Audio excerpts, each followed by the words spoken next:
네, 오늘 본문은 달란트 비유랑 비슷한 문화의 비유입니다. 내용은 좀 상이한데 주제는 똑같아요. 깨어서 충성하라 하죠. 깨어서 충성하라.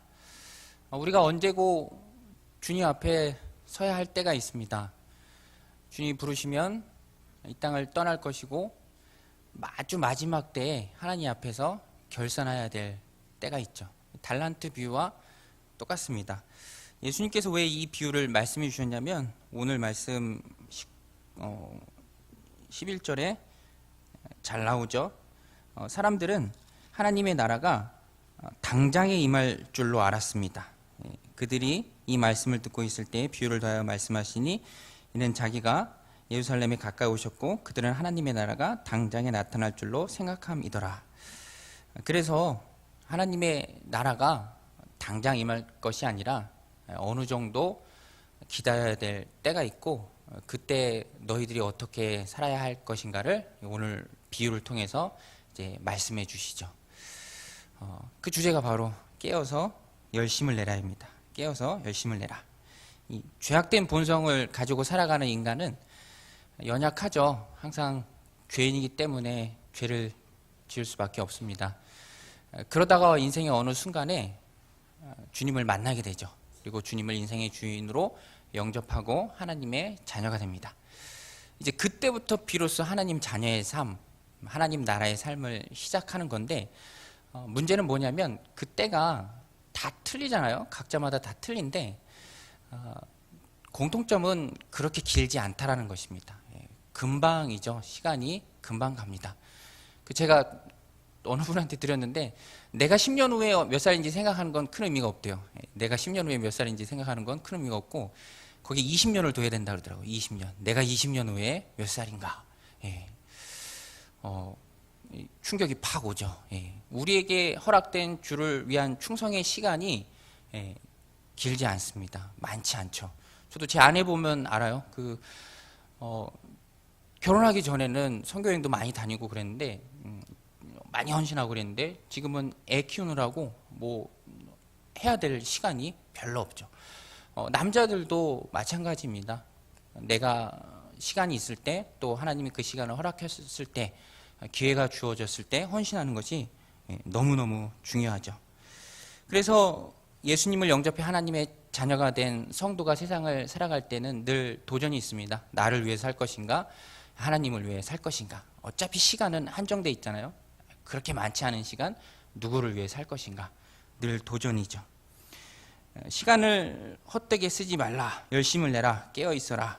예수님이 이 비유를 해주셨는데 이 비유의 핵심은 귀인으로 묘사된 주님이 다시 돌아오신다는 겁니다. 귀인으로 묘사된 주님이 다시 돌아오시죠. 그래서 종들을 불러서 세마십니다. 지금은 우리가 자율이 있죠. 자율권을 주님께서 우리에게 보장해 주셨습니다. 근데 그 자유가 무한정 있는 것은 아니에요. 우리는 청직이고요. 마지막 때에는 반드시 주님 앞에 서서 셈을 해야 합니다. 근데 사람들이 좀 오해하는 게 뭐냐면 그 심판이 우리가 주님 앞에 서는 그 결산이 영생과 영벌을 나누는 심판은 아닙니다. 우리는 이미 하나님의 자녀잖아요.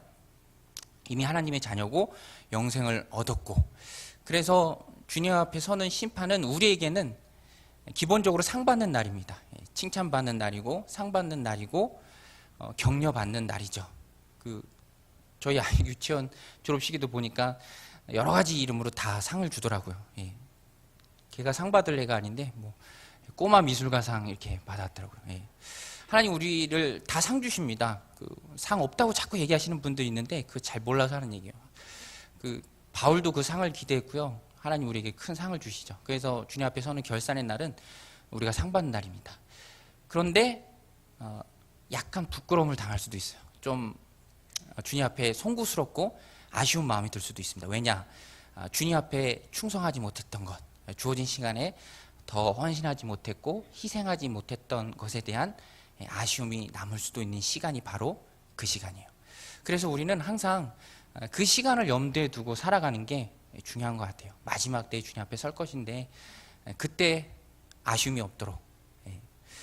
이 세상에서의 삶이 얼마 안 되기 때문에 세상 사람들은 더 즐기자라는 게 그들의 논리인데 우리는 전혀 틀리죠. 이 세상에서의 삶이 얼마 안 되기 때문에 주어진 시간 동안 더욱 충성하자입니다. 왜냐? 나중에 하나님 앞에 섰을 때 아쉬움이 없도록. 바울이 그랬잖아요. 바울은 자신을 디모데 후서가 제일 마지막에 쓴 성경이잖아요. 내가 전제와 같이 부어졌다 이렇게 얘기합니다. 내가 전제와 같이 부어졌다. 전제가 제물 위에 붓는 기름이잖아요. 기름처럼 부어지는 삶. 내가 주를 위해 헌신했다. 달려갈 길을 달려갔다. 의로우신 재판장께서 나에게 곧 생명의 면류관을 주실 것이다. 나뿐만 아니라 주의 나타나심을 바라는 모든 이에게 도니라. 그래서 우리는 마지막 때에 상 받는 그날을 생각하면서 한정된 그 시간 주님 앞에 드리고 헌신한 거죠. 왜냐? 마지막 때에 주님 앞에 서니까. 그래서 중요합니다. 주님 앞에 서기는 시간을 생각하면서 하루하루를 보내는 거. 저희 태국 선교 1월 20일 출발해서 2월 2일 들어왔죠. 굉장히 어떻게 보면 긴 시간인데 하나님 지켜주신 가운데 많은 은혜 속에서 무사히 돌아올 수 있었습니다. 추위 때문에 고생도 하기도 했는데 성도님들께서 기도해 주셔서 큰 탈 없이 잘 돌아왔죠.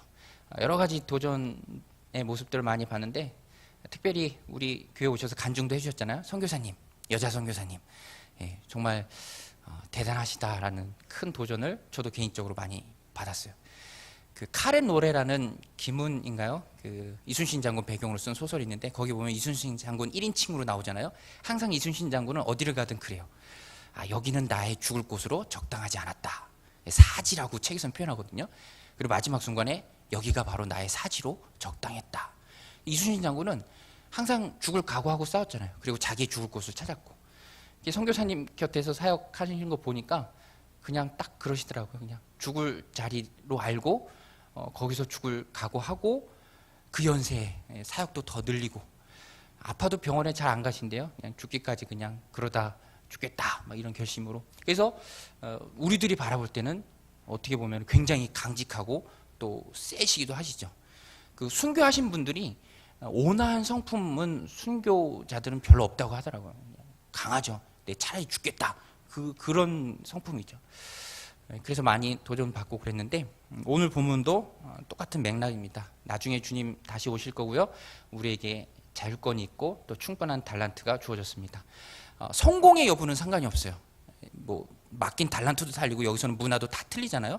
다만 주님은 충성했느냐 안 했느냐만 보십니다. 얼마만큼 성공했느냐는 주님의 관심사가 아니고 그래서 주님도 얘기하는 대로 지극히 작은 일에 충성해서 잘했다.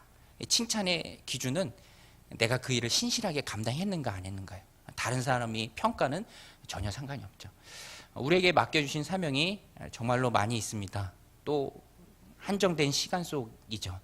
그 가운데 하나님 부어주신 또 맡겨주신 귀한 일들을 힘있게 감당하고 마지막 주님 앞에 서는 날 주님만 사랑했다고 담대하게 고백할 수 있는 저 여러분 되시기를 주님의 이름으로 축원드립니다. 네, 이 시간에는요 태국 선교 보고 시간인데요.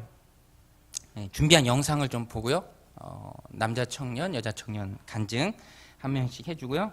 또 우리 순장이신 김진영 청년이 간단하게 보고하고 또 우리 태국어 찬양으로 마무리하도록 하겠습니다. 준비된 영상, 선교 영상 편집한 건데요. 한번 같이 보시죠.